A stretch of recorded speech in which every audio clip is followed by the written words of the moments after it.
Iya, Ustazah, kami sekarang sudah mau masuk ke modul 2.2, tapi sebelumnya kami harus menyelesaikan modul yang 1.4. Kami harus menyelesaikan melakukan diseminasi. Jadi kami melakukan implementasi kegiatan yang sudah kami peroleh selama ini pembelajaran kami. Jadi mohon izin. Ya, silakan. Kira-kira kapan mau diadakan? Insya Allah Hari Sabtu. Ya, hari Sabtu nanti mungkin setelah anak-anak pulang kami butuh ruangan untuk mengumpulkan teman-teman. Ya, silakan diatur sehingga kegiatan yang mau dirancang bisa terlaksana dengan baik. Ya. Ada lagi? yang mendoa restunya aja Oh, Ustazah, ya. semuanya Dilakukan kegiatan itu. Dan saya yakin pasti nanti hasilnya akan berimbas juga untuk teman-teman. ya. Ya, gitu aja Ustazah. Ya. Ya. Mudah-mudahan sukses. Ya, Terima kasih. Ya. Assalamualaikum warahmatullahi wabarakatuh. Waalaikumsalam warahmatullahi wabarakatuh. Asyhadu an la ilaha illallah wa asyhadu anna Muhammadar Rasulullah. Rabbis shrah li sadri wa yassir li amri wahlul 'uqdatam min lisani yafqahu qawli. La hawla wa la quwwata illa billahil aliyyil azim. Amma ba'du. Alhamdulillah, segala puji syukur kehadirat Allah Subhanahu wa taala. Kita diberikan limpahan rahmat, hidayah, taufik dan inayahnya sehingga pada hari ini kita dalam kondisi sehat walafiat. Salawat serta salam senantiasa tetap tercurahkan kepada junjungan kita Nabi Allah Muhammad sallallahu alaihi wasallam beserta para keluarga, para sahabat sahabiah dan orang-orang yang senantiasa sehat dan juga senantiasa setia mengikuti sunnahnya hingga akhir zaman.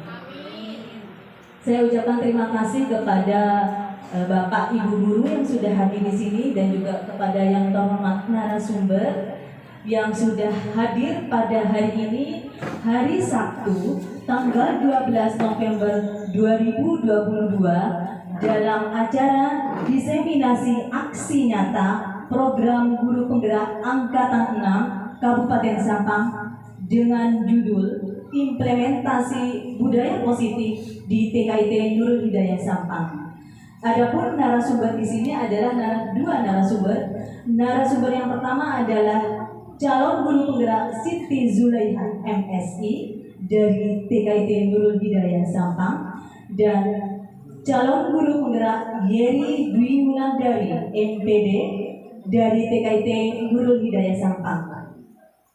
Baik, agar waktu lebih efektif, kita mulai dengan beberapa topik dalam eksplorasi konsep. Yang pertama adalah disiplin positif dan nilai-nilai kebajikan universal. Yang kedua adalah teori motivasi, hukuman dan penghargaan, restitusi. Dan yang ketiga adalah keyakinan kelas. Yang keempat adalah kebutuhan dasar manusia dan dunia berkualitas. Yang kelima, restitusi 5 posisi kontrol. Yang keenam adalah restitusi segitiga restitusi. Kita mulai dengan pemateri yang pertama yang akan menyampaikan 3 topik dalam eksplorasi konsep. Kepada yang terhormat Ibu Siti Zulaiha MSI, disilakan. Assalamualaikum warahmatullahi wabarakatuh. Waalaikumsalam warahmatullahi wabarakatuh.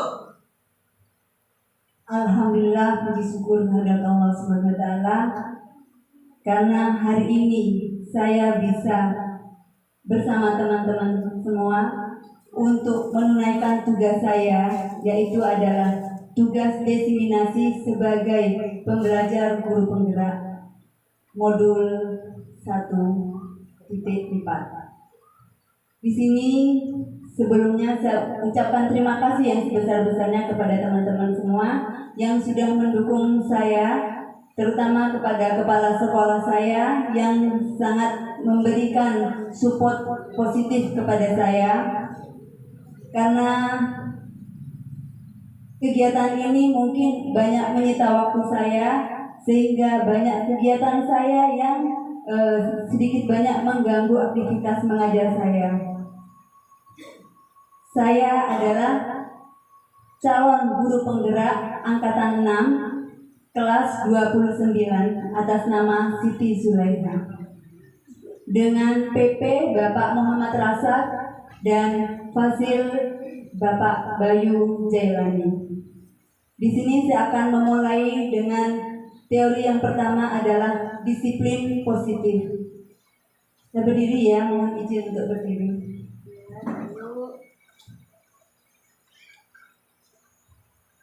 Menurut Ki Hajar Dewantoro, sesungguhnya disiplin itu bersifat self-disiplin. Maksudnya adalah disiplin itu dari kita sendiri. Disiplin itu adalah terbentuk bagaimana minat kita, niat kita untuk mendisiplinkan diri kita sendiri. Yaitu kita sendiri yang mewajibkan kita dengan sekeras-kerasnya. Tetapi itu sama saja, sebab jikalau kita tidak cakap melakukan self-disiplin, wajiblah penguasa lain yang akan mendisiplinkan diri kita. Maksudnya kita ada di lembaga sekolah, maka jika kita tidak menyadarkan diri kita, maka akan ada yang menegur diri kita, yaitu adalah peraturan dari lembaga itu. Kira-kira disiplin apa yang ada pada diri kita? Nah, kita akan menggali disiplin yang ada dalam diri kita. Kebaikan apa yang ada pada diri kita? Itu di guru masing-masing adalah mempunyai kemampuan yang bisa menilai diri sendiri. Karena dengan menilai diri sendiri, kita akan bisa memperbaiki, akan menyalurkan disiplin baik itu. Karena disiplin baik, disiplin positif itu akan mengimbas ke lingkungan di sekitar kita. Misalnya, kalau kita terbiasa setiap harinya datang ke sekolah menyapa teman-teman kita, hai, itu adalah termasuk disiplin baik buat kita. Dan itu akan memberikan imbasan yang baik juga kepada kita. Karena apa? Kita diingat sama teman, oh hari ini ternyata Bu Sula masuk ya. Kita bisa ketemu dengan teman, terbiasa menyapa teman. Tapi kalau kita tidak biasa menyapa, mau ada kek, mau tidak ada kek, kita mungkin tidak dihiraukan sama teman-teman kita. Tapi kalau kita mempunyai kebiasaan baik menyapa teman, setiap kali kita nyampe di sekolah ketemu, hai, assalamualaikum, salaman, itu juga dari praktik baik semacam itu akan mengimbas, memberikan nilai baik juga untuk teman-teman kita. Saya tidak banyak memberikan teori karena saya yakin teman-teman yang lebih paham akan hal itu. Saya hanya cuma ingin meminta kepada teman-teman semua menuliskan positif disiplin baik yang ada pada masing-masing teman-teman. Itu aja. Karena saya yakin teman-teman punya sesuatu yang bisa diimbaskan ke teman-teman yang lain. Karena menular, disiplin baik itu menular. Saya ingin teman-teman menuliskan satu aja disiplin baik yang ada pada diri teman-teman semua. Terus bisa, nggak usah kasih nama, nggak apa-apa. Nanti kita tempel di papan. Karena kalau teori mungkin hanya di luar kepala ya, biasanya ingin minta tolong saja ada dalam diri kita masing-masing.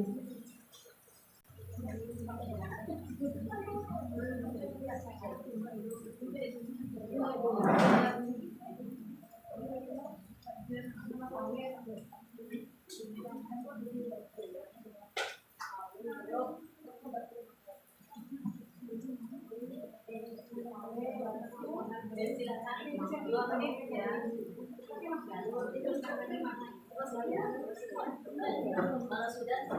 Berdiri ke depan.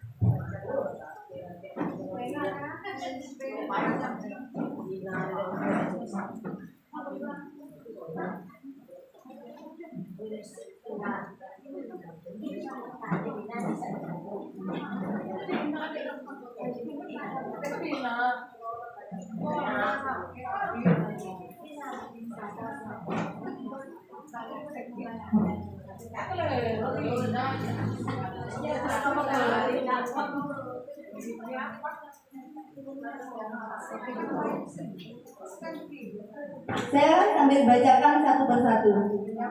Ternyata disiplin positif yang dimiliki oleh teman-teman, insya Allah sudah dijalankan di lembaga kita semua. Yang pertama, tidak terlambat datang ke sekolah, datang tepat waktu. Wah, tepuk tangan dong. Mudah-mudahan ini bisa menjadi aturan buat saya pribadi untuk bisa datang tepat waktu. Semangat.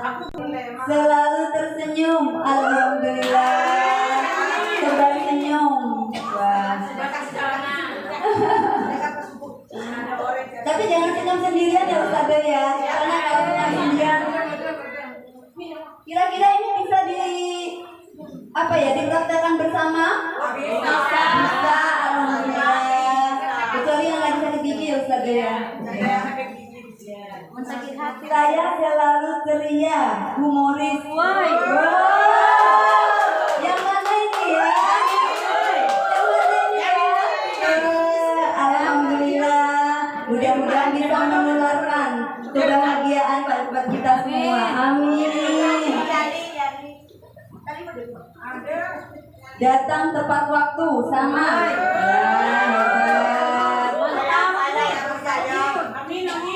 Tepat waktu. Wah. Tanggung jawab. Wah. Tanggung jawab bisa menyelesaikan tugas PPH tepat waktu. Cepat semangat. Semangat. 3S. Salam senyum. Salam senyum sapa. Ya. Mana plusnya Bu? Ini budaya orang ketimuran yang memang sudah mengental di kita, apalagi orang Madura ya Bu ya. Ini sapa salam senyum ini sesuatu budaya yang sudah melekat untuk orang Madura. Meskipun katanya orang-orang luar sana orang Madura itu apa ya istilahnya? Ya, kasar gitu ya. Padahal kalau kita dalami sendiri, teman-teman kita yang ada di sini mulai senyum ya. Selalu sabar. Lanjut. Datang tepat waktu sama. Hebat, alhamdulillah. Datang tepat waktu. Wah,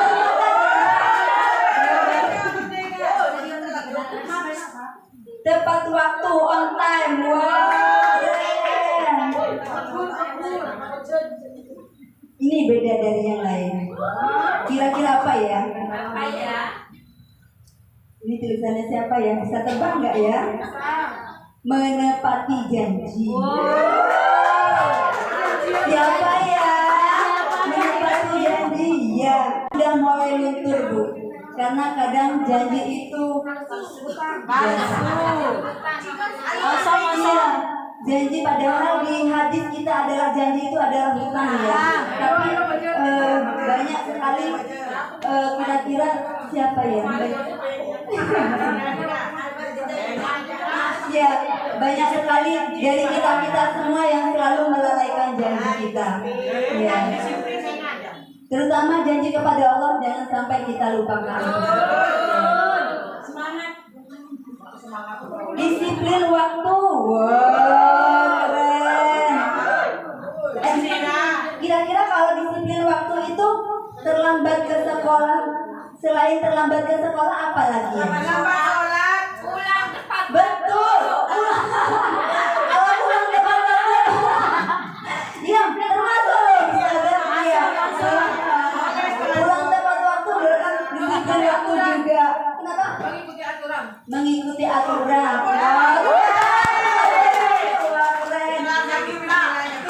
Sebentar. Barusan Ustazah Mami menyampaikan mematuhi aturan. Kira-kira salah satu contohnya apa ya Ustazah? Di luar sebelum waktunya, kecuali yang minta izin.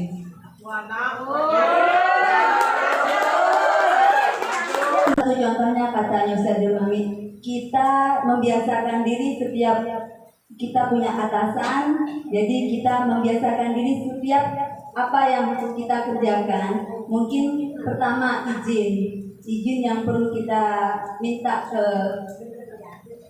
kepala sekolah sebagai atasan, karena itu merupakan suatu aturan ya, aturan budaya kita untuk menertibkan yang harus kita taati bersama. Selanjutnya adalah disiplin waktu lagi. Alhamdulillah, ternyata teman kita semua di sini. Iya. Sapa, salam dan senyum. Wah, keren.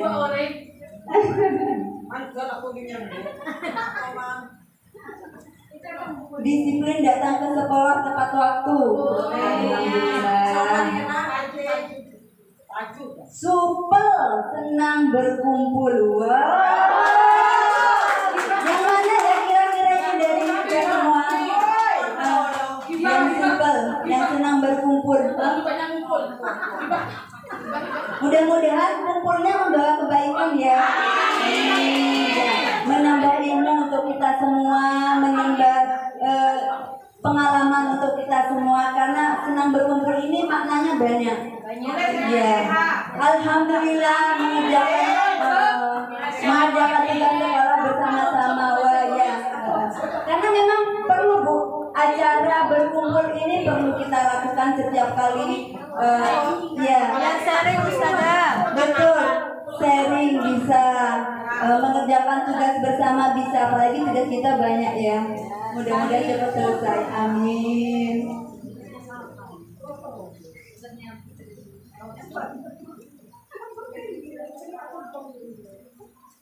Mudah bergaul, alhamdulillah. Ya tadi sama dengan supel, mudah bergaul. Iya betul Bu, karena kita hidup di lingkungan lembaga kita, anggota kita alhamdulillah lumayan banyak.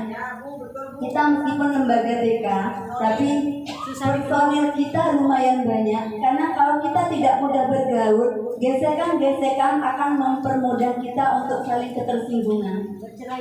Ya, kalau salah satu dari kita ada yang tersinggung, itu kira-kira bisa memecah belah kita enggak? Iya. Gampang sekali. Ya, makanya bergaul itu ya mudah-mudahan membawa kebaikan untuk kita semua. Jadi untuk mempersempit lagi ketersinggungan yang ada di kita. Jadi bisa kita Disconnected. sesuatu yang ada.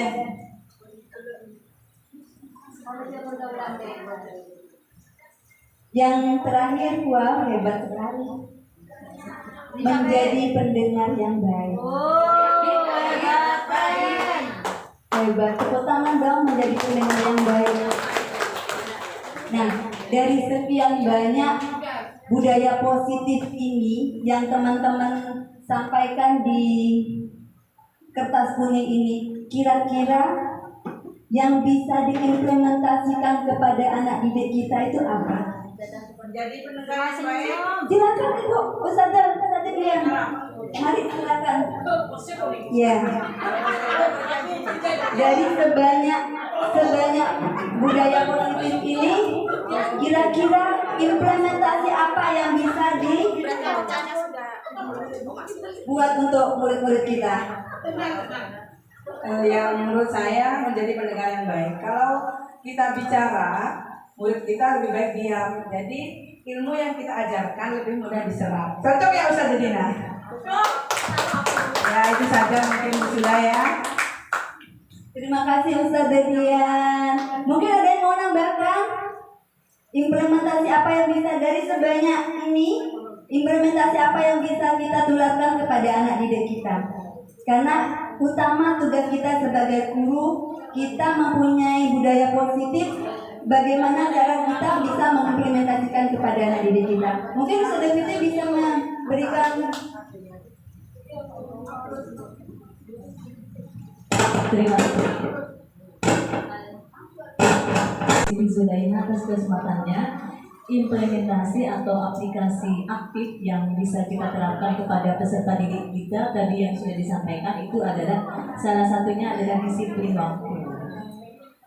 Ketika kita bisa melakukan aktivitas disiplin waktu sebagai guru, maka itu secara tidak langsung memberikan contoh kepada anak didik kita untuk anak didik kita disiplin dalam aktivitas pembelajaran sehingga itu berpengaruh pada pendidikan aspek perkembangan sosial emosionalnya. Betul sekali ya yang disampaikan Ustazah Fitri bahwa budaya positif untuk murid-murid kita adalah disiplin waktu. Karena dengan mendisiplinkan diri kita, insya Allah anak-anak yang menerima apa yang kita sampaikan juga bisa diterapkan pada anak-anak didik kita.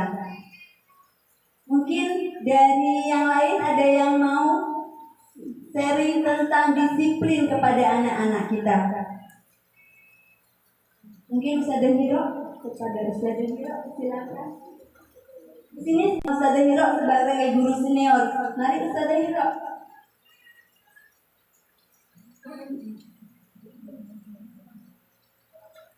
Terima kasih atas kesempatan yang diberikan. Cara kita untuk mengaplikasikan apa itu budaya positif, kita ingat harus mulai dari diri kita sendiri. Apabila seorang guru itu sudah disiplin, maka anak-anaknya secara otomatis akan ikut disiplin waktu juga. Nah, karena seorang guru itu adalah digugu dan ditiru. Apa yang dipraktekkan seorang guru akan secara otomatis dipraktekkan oleh murid kita. Suatu contoh, misalkan kita datang tepat waktu, maka murid akan tepat waktu. Misalkan kita seorang guru yang menjadi pendengar yang baik, maka murid pun akan nantinya menjadi seorang murid yang pendengar yang baik. Begitu pula dengan budaya positif yang lain.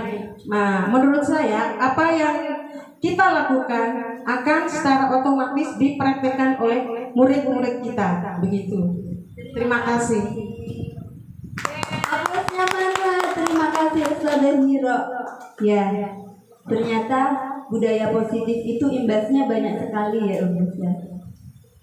Bisa memberikan masukan baik kepada anak-anak karena kita sendiri memberikan cermin pada anak-anak kita perbuatan yang baik juga. Karena apa yang kita lakukan, insya Allah anak-anak juga akan mencontoh apa yang kita lakukan.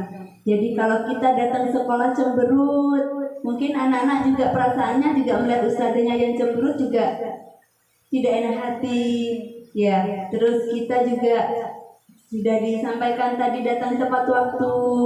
Karena datang tepat waktu itu bisa menyiapkan diri kita untuk menyambut anak-anak. Pertama, kita menyambut anak-anak dengan hati senang. Insya Allah anak-anak juga akan senang juga. Meskipun dari rumah mungkin hatinya tidak enak, nyampe di sekolah anak-anak insya Allah setelah disambut dengan senyuman, dengan baik, insya Allah anak-anak akan menjadi hatinya lebih baik lagi dan bisa mengikuti pelajaran dengan baik.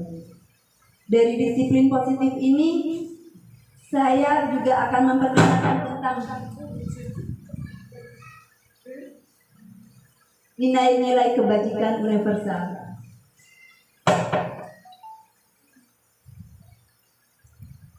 dari nilai-nilai kebajikan ini adalah suatu kesepakatan dari suatu kelompok. Jadi kita membiasakan di sekolah kita untuk selalu bertegur sapa. Itu adalah suatu kebiasaan yang terbentuk karena kebiasaan, bukan tidak ada aturannya pertamanya kita. Mungkin karena terbiasa saling menyapa, akhirnya terbentuklah suatu hukum, suatu adat istiadat. Nah itu yang dimaksud adat istiadat. Mungkin kalau orang Madura ketemu sama orang yang lain di jalan, Assalamualaikum, itu mungkin sudah menjadi tradisi ya. Akhirnya kebiasaan baik itu akhirnya akan menularkan menjadi tradisi. Nilai-nilai kebajikan yang disepakati bersama lepas dari suku, bangsa, agama, bahasa maupun latar belakangnya yang merupakan payung besar dari sikap dan perilaku kita, atau nilai-nilai ini merupakan fondasi kita berperilaku. Karena kita orang tua, kita mengajari anak kita juga bersalaman dengan mencium tangan. Itu mungkin di negara lain tidak seperti itu, tapi di negara kita, terutama di Madura, adat seperti itu mungkin kalau kita tidak melakukan akan seperti aneh. Padahal itu tidak tertulis. Kalau kita ketemu teman, ketemu orang tua, ketemu guru, kita salaman, cium tangan. Mungkin di negara lain tidak seperti itu ya. Tapi di negara kita, apalagi di Madura, hal semacam itu apabila kita tidak lakukan akan terlihat seperti tabu. Kita bertemu hanya, nah itu kelihatan seperti aneh. Tapi karena kita sudah terbiasa setiap bertemu dengan orang yang lebih, tiap hari berangkat sekolah menangis, itu kita harus menggali kenapa sih anak ini kok tiap hari harus menangis, berangkat sekolah menangis. Itu PR dari seorang guru. Karena anak melakukan hal itu, mereka ada sesuatu yang akan disampaikan namun tidak bisa mereka sampaikan melalui lisan. Bagaimana anak itu punya tujuan untuk mencari perhatian orang tua, namun dia tidak bisa mengungkapkan. Kita selaku guru TK, bagaimana kita bisa mencari solusinya hal itu? Kira-kira dari pengalaman teman-teman bisa nggak minta tolong dituliskan permasalahan yang ada di kelas tentang murid di kelas?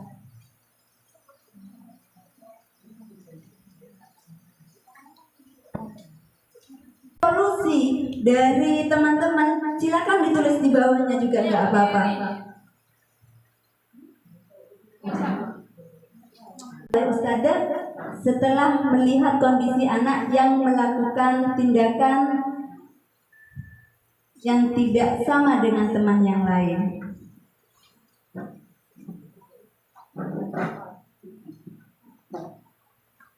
dan yang sudah bisa menyelesaikan permasalahan tersebut bisa ditulis di bawahnya. Jadi juga bisa masukan buat teman-teman yang lain juga.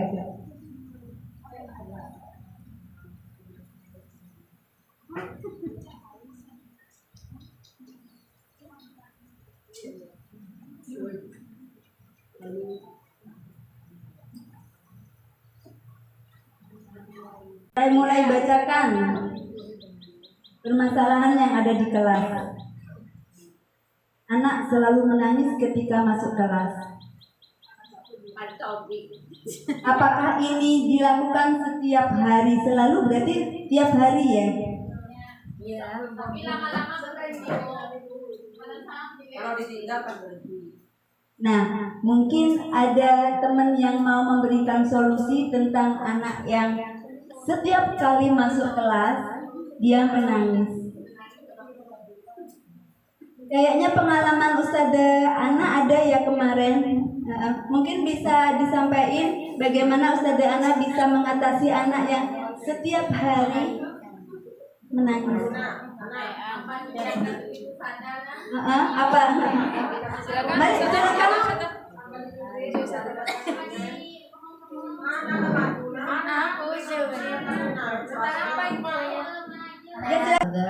Untuk di kelas saya udah ini awal kita masuk anak-anak itu ada 2 orang anak, kebetulan dia kembar, kakak beradik. Ketika mau datang ke sekolah selalu nangis. Terus saya dekati, adik kenapa kok nangis? Jadi dia tidak mau masuk sebelum dia harus main di luar dulu. Untuk awal-awal saya bikin dia happy, senang dulu di luar. Baru setelah itu dia masuk sendiri. Masuk sendiri setelah sudah melihat teman-temannya di kelas, sudah mengikuti kegiatan.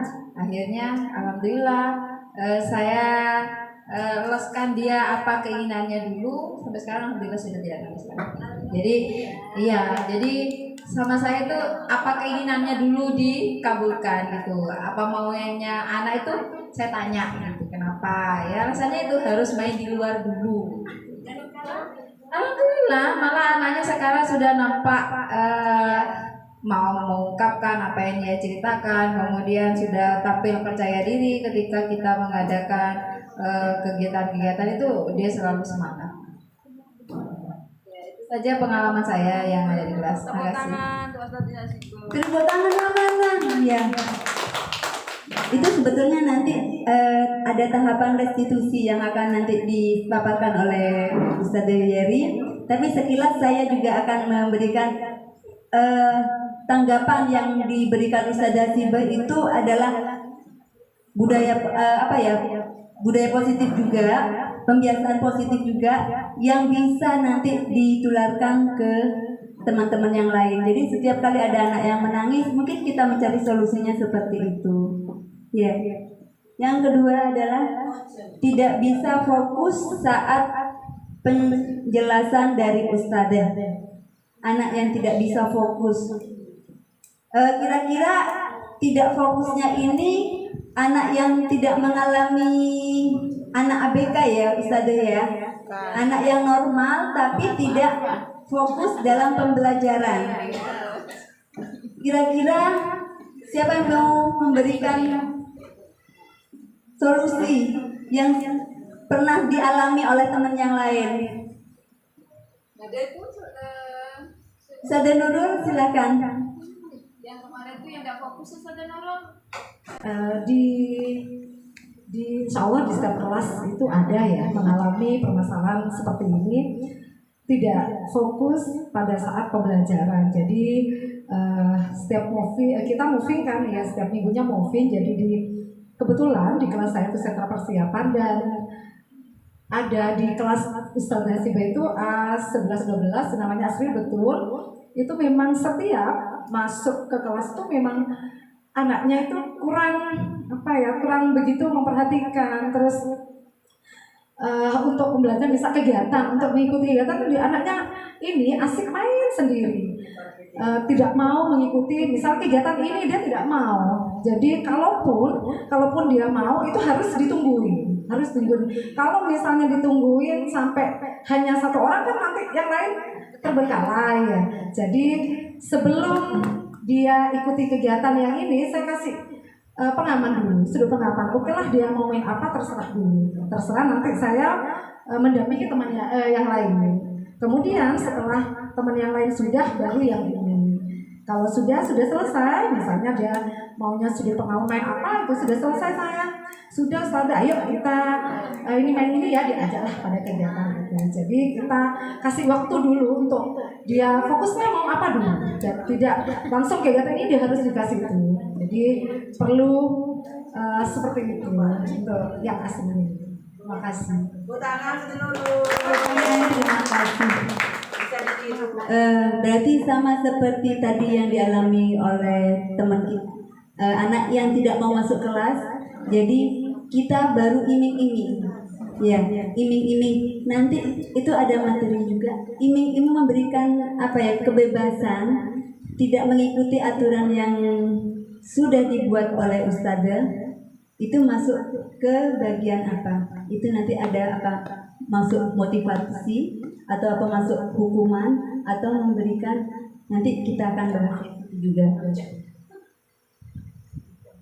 Yang selanjutnya adalah selalu ingin tampil di dalam kelas. Wah, selalu ingin tampil di dalam kelas. Biasanya anak ini mencari perhatian ya, istilahnya ya, mencari perhatian, tapi mencari perhatiannya mengganggu pelajaran yang ada di kelas. Jadi anak yang lain juga akhirnya merasa terganggu karena anak yang ingin tampil, ingin mendapat perhatian ustadznya terus. Biasanya anak seperti ini mereka mungkin kalau kita amati karena kekurangan kasih sayang dari orang tuanya atau perhatian dari orang tuanya. Mungkin bisa dibantu oleh Ustazah Ila untuk menyampaikan.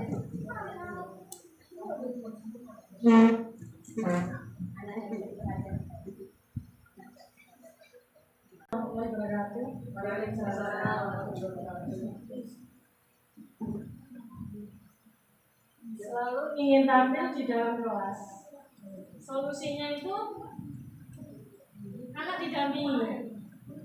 Didampingi kenapa, seperti apa, baru nanti diikuti dengan pembelajaran dengan temannya. Ya, betul ya. Yes, Mas. Teman, memukul sesama teman yang pernah mengalami hal ini. Kayaknya di kelas saya sendiri ada. Saya punya murid, dibilang hiperaktif, ya. Dan sudah sempat dikonsultasikan juga ke psikolog. Anak ini dikategorikan sebagai anak hiperaktif. Dia setiap kali mau menyampaikan sesuatu kepada temannya ataupun kepada ustazah, dia melakukan gerakan tangan. Itu mungkin refleks ya, tapi gerakan tangannya tidak pelan. Gerakan tangannya gitu, ya. Yang mengakibatkan teman yang lain kesakitan. Dan itu juga mengganggu teman-teman yang lain juga, termasuk ustazahnya juga. Jadi butuh ekstra untuk mendampingi. Kita lalai sedikit, dia sudah banyak korbannya. Yaitu akhirnya kami mengambil solusi, salah satu dari kami bertugas untuk menjaga anak tersebut untuk tidak mengganggu temannya yang lain. Jadi kita sebelum dia melakukan pemukulan, sebelum dia arogansi untuk menyakiti temannya, kami refleks untuk menjaga, memegangi tangannya. Itu karena kalau diajak ngomong pun itu masih belum bisa paham, karena sudah dikategorikan sebagai anak hiperaktif. Jadi untuk menerima penjelasan, menerima perintah itu masih belum bisa. Saya juga masih mau mengkonsultasikan juga sama psikolog kita, Ustazah Alif, tapi belum kesampaian karena banyak hal. Itu anak itu namanya Izan, itu kalau setiap hari itu mesti ada korbannya. Setiap hari juga saya harus, salah satu dari kami, rekan-rekan kami di kelas itu akan menjaga spesial untuk Izan, memegang tangannya. Jadi untuk kegiatan pun kami harus ekstra hati-hati. Nanti temannya yang lain itu saat mengerjakan tugas pun dia ganggu, dan dia juga belum bisa fokus untuk mengerjakan kegiatan. Untuk menerima perintah pun dia belum bisa. Konsekuensi dan penghargaan dari kejadian-kejadian yang kita alami selama ini, ada di posisi manakah kita kepada murid kita? Apakah kita sebagai pemberi hukuman, apakah sebagai pemberi konsekuensi, atau memberikan penghargaan kepada murid? Bagaimana anggapan nanti yang akan diterima oleh murid bila mana kita memberikan hukuman, bila mana kita memberikan konsekuensi dan memberikan penghargaan kepada murid?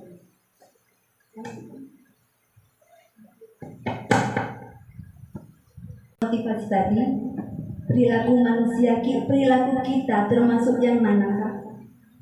Yang memberi hukuman, yang memberikan motivasi, atau tadi memberikan penghargaan kepada murid?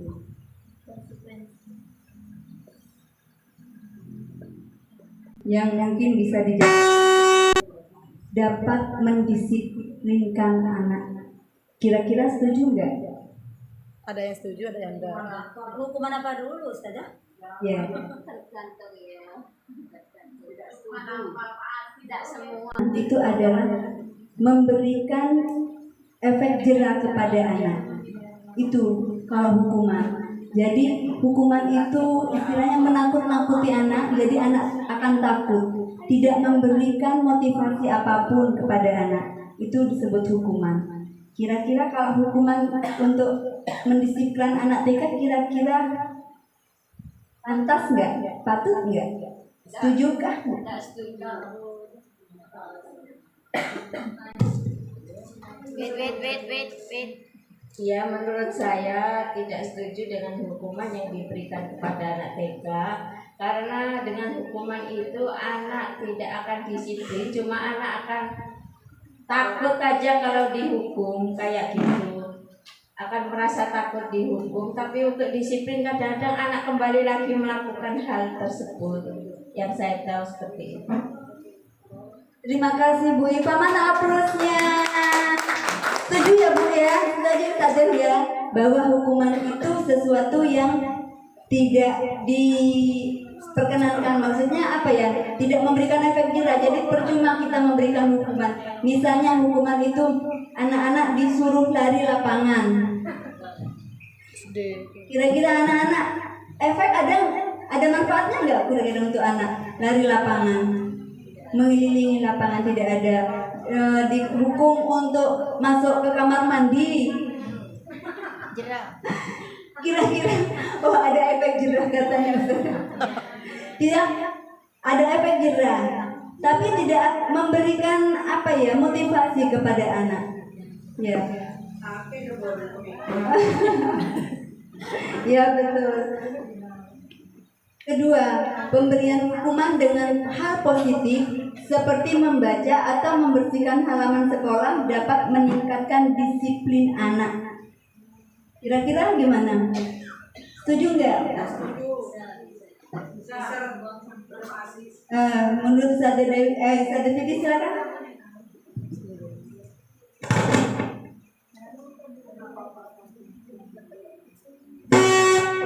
Yang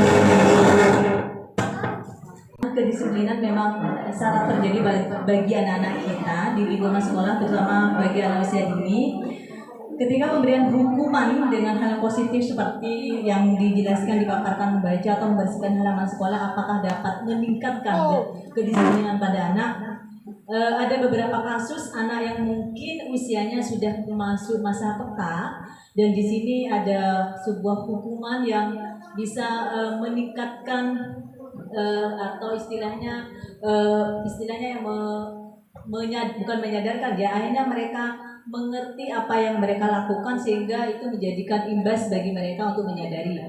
Tidak dengan membersihkan halaman sekolah ya Ibu Siti Zulaiha, tapi di sini lebih dikerucutkan dengan anak-anak membuang sampah di halaman atau dia melaksanakan piket pulang sekolah sehingga dia bisa membersihkan sekolahnya, membersihkan kelasnya, membersihkan kelasnya, menata kursi dan lain sebagainya. Setelah itu kita kasih penjelasan, dan ketika dijemput oleh orang tuanya kita juga memberikan penjelasan bahwa tadi Ananda sudah melakukan ini, kami berikan sebuah motivasi ataupun sebuah peringatan yang positif sehingga anak-anak bisa terimbas untuk kedepannya. Dan alhamdulillah setelah saya terapkan seperti itu, ternyata Ananda tersebut di rumahnya melakukan aktivitas, melakukan kebersihan dan tidak mengulangi kesalahannya karena sudah terekam dan menjadi sebuah kebiasaan yang baik dan tidak mengulangi kesalahan yang dilakukan, sehingga kesalahannya tidak dilaksanakan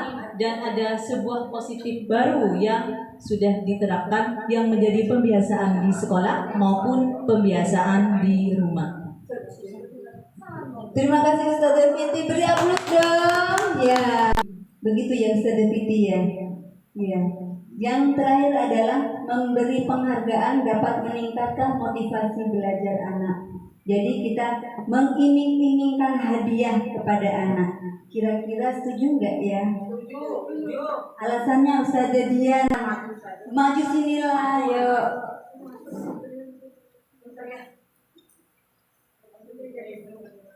Mungkin semacam reward ya, misalnya pada waktu hari Jumat anak-anak melaksanakan praktek sholat. Nah, anak-anak yang sholatnya khusyuk nanti dapat hadiah dari Ustazah, misalnya seperti itu. Nah, terbukti di kelas saya itu anak-anak khusyuk semua, baca semua. Nah, kalau tidak ada iming-iming, anak-anak itu alas-alasan bacanya. Mungkin semacam reward saja Ustazah Sulaya biar anak-anak lebih semangat. Itu saja, terima kasih. Terima kasih Ustazah Dian, tepuk tangan. Ustazah Dian menyampaikan setuju sekali memberikan hadiah kepada penghargaan kepada anak yang berbuat baik. Kira-kira penghargaan itu tidak membuat anak kecanduan enggak? Ya, bisa. Nah, jadi kira-kira hadiah itu baik apa enggak? Kalau membuat anak-anak terus merasa nggak ada hadiah, akhirnya anak-anak tidak mau patuh lagi. Kenapa? Silakan Ustazah Dian. Oleh Ustazah Dian, kita memberikan reward. Tapi reward itu tidak berupa hadiah saja, tapi berupa dengan penguatan. Apa yang dilakukan oleh anak-anak tadi, praktik baik itu dikuatkan dengan sentuhan kata-kata, maka apabila anak-anak itu mendapatkan penghargaan atau penurutan dari gurunya, otomatis anak-anak itu akan mengulangi atau meningkatkan perbuatan yang baik. Itu mungkin Bu Sunda. Terima kasih, silakan Ustazah Nurul. Wah, ternyata pengalamannya banyak sekali ya teman-teman tentang pemberian hadiah ini. Sekali lagi terima kasih Ibu Siti Sulaya. Jadi apa yang disampaikan tadi memang saya pribadi saya terapkan sama anak kandung saya. Kebetulan anak saya di KB Matahari. Jadi setiap hari ketika dia pulang dari kelasnya, terus dia bilang, "Mama, aku membacanya naik," gitu kan. Terus, oh hebat, walaupun tidak hanya rewardnya tidak berupa hadiah, hanya sebuah jempol saja, bagi dia itu sudah sebuah ini ya, motivasi. Jadi ketika sampai di rumah, dia belajar, Mbak, aku belajar, Mbak, aku mau belajar. Nah, setiap hari begitu ya. Terus di kelasnya, sebelum mulai baca doa, dia malah minta baca. Sampai ustadzanya itu belum nulis, saya belum mulai, tapi dia buku-buku teman-temannya tuh diginiin, dia minta baca duluan. Jadi ustadzanya sudah paham sekarang. Ketika dia belum mau duduk, dia mau baca, baru dia duduk kembali. Itu yang kami lakukan dan saya sebagai orang tua sangat ini loh motivasinya itu loh. Mau sekolah kalau misalnya panas saja sakit, nggak usah sekolah deh. Udah aku mau sekolah, aku nggak mau sekolah. Terus kemarin setelah naik jilid 2, senengnya itu sampai nelpon ayahnya, aku naik ya, membacanya naik. Sama ayahnya minta apa sama ayahnya, jadi saking semangatnya itu loh. Itu hanya berbagi pengalaman saja. Terima kasih. Pengalaman, insya Allah ini banyak bermakna buat kita semua. Jadi apa yang dialami teman-teman keseharian di sekolah maupun di rumah, barusan seperti pemberian hadiah, mungkin bukan hanya hadiah aja ya, motivasinya yang penting ya. Nah, saya juga lanjutkan lagi karena nilai-nilai kebajikan universal yang disepakati secara tersirat dan tersurat, lepas dari latar belakang suku, negara, bahasa maupun agama, dalam suatu lingkungan kelas yang dibuat dan disepakati dan diterapkan secara bersama-sama dengan evaluasi, refleksi secara berkala. Insya Allah sudah teman-teman laksanakan di kelas masing-masing. Sebelum memulai pelajaran, teman-teman sudah terbiasa memberikan peraturan kelas ya. Di istilah kita di lembaga kita adalah peraturan kelas. Kita sudah setiap hari diulang-ulang dan insya Allah anak-anak juga pun sudah hafal. meskipun sudah hafal kadang di luar kepala. Peraturan pertama, anak-anak duduk Islami, tapi kadang duduknya masih belum Islami gitu ya. Nah itu mungkin keyakinan kelas itu selain diucapkan, kira-kira pemahaman semacam ini yang bisa membuat anak paham itu apa ya? Selain diucapkan setiap hari. Karena disepakati oleh anaknya sendiri. Penanaman karakter sejak dini. Silakan, mari silakan saudara, silakan maju. Ayo, iya.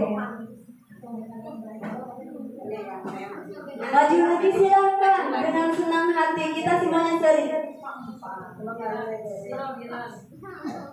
Peraturan kelas itu sebaiknya disepakati oleh anak-anak sendiri sehingga nantinya anak-anak itu paham dengan apa yang disepakati sendiri. Ingat, tanpa guru mengingatkan, anak-anak itu paham sudah karena disepakati apa sih keinginan anak-anak yang akan dijadikan peraturan kelas itu sudah dari anaknya sendiri, sehingga tidak perlu kita mengingat terlalu lama waktunya, sudah begitu.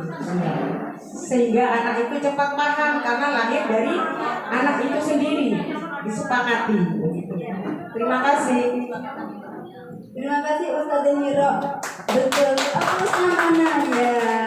Keyakinan kelas atau peraturan kelas itu dibuat oleh anggota kelas itu sendiri, yang disepakati oleh anggota kelas itu sendiri, dan dijalankan oleh anggota kelas itu sendiri. Kira-kira kalau ada yang melanggar peraturan kelas itu, apa tindakan kita? Apakah itu masuk syarat untuk yang tidak mematuhi peraturan nanti begini, nanti begitu, apa? Ada konsekuensinya yang melanggar. Kira-kira itu ada yang sudah melakukan itu di kelas? Ya, kira-kira Ustazah Ifada, silakan.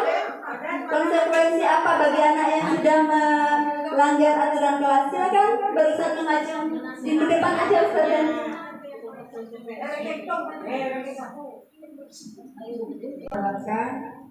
Kita untuk bagi yang melanggar, konsekuensinya yang melanggar, kita bisa mengulang kembali peraturan kelas yang sudah disepakati bersama teman-teman yang lain. Kita bisa mengingatkan kembali apa aturan mulai dari depan sampai terakhir itu. Jadi anak-anak bisa mengingat kembali apa aturan yang ada di kelas seperti itu.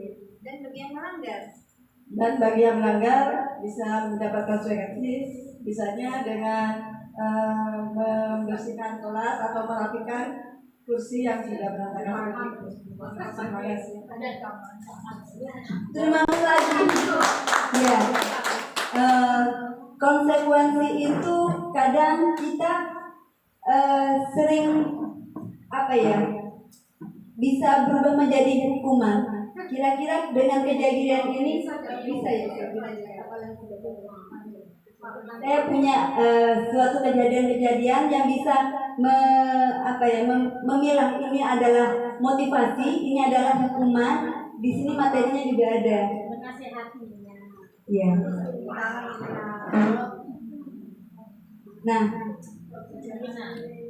ketiga motivasi tersebut, kira-kira yang biasa dilakukan Ustazah di kelas yang mana? Yang pertama, yang kedua, atau yang ketiga? Yang kedua. Yang kedua, konsekuensi. Ada nasihatnya juga.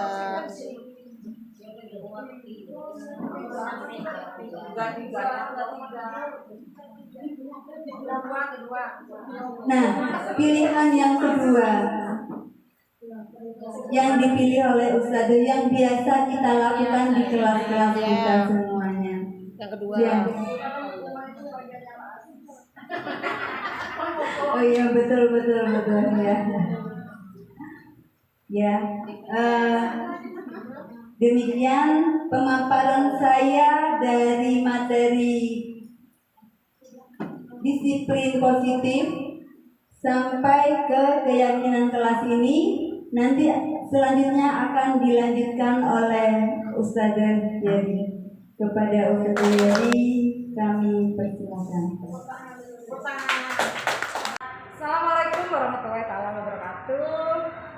Saya Ustadzah Nurul Hasanah yang satu rekan kerja dengan Ibu Siti Sulaiha, dan Ibu Siti Sulaiha sebagai calon guru penggerak di angkatan 6 yang kemarin sudah memberikan ilmunya kepada kami, khususnya kepada saya pribadi, tentang budaya positif. Materinya sangat menyenangkan dan tidak membosankan. Dan Ibu Siti Sulaiha adalah menjadi inspirasi buat kita di TKIP Hidayah. Ilmu yang sudah diberikan kepada kami sangat bermanfaat. Tetap semangat dan kerja buat Ibu Siti Sulaiha. Terima kasih. Assalamualaikum warahmatullahi wabarakatuh. Nama saya Ustadzah Hasibah dari TKIP Nurul Hidayah Sampang. Alhamdulillah, terima kasih sekali kepada rekan saya yaitu calon guru penggerak Ustadzah Siti Sulaiha yang sudah kasih pengalaman dan pencerahan tentang budaya positif yang disampaikan kemarin. Insya Allah pengalaman dan pencerahan yang disampaikan beliau sangat bagus sekali, sehingga saya juga bisa terinspirasi atas apa yang beliau sampaikan. Dan ini budaya positif ini akan saya terapkan juga tidak hanya pada diri saya sendiri, tetapi juga akan diimplementasikan kepada murid-murid saya. Semangat terus untuk calon guru penggerak, mudah-mudahan semakin sukses dan pendidikan kita tetap maju. Terima kasih. Assalamualaikum warahmatullahi wabarakatuh.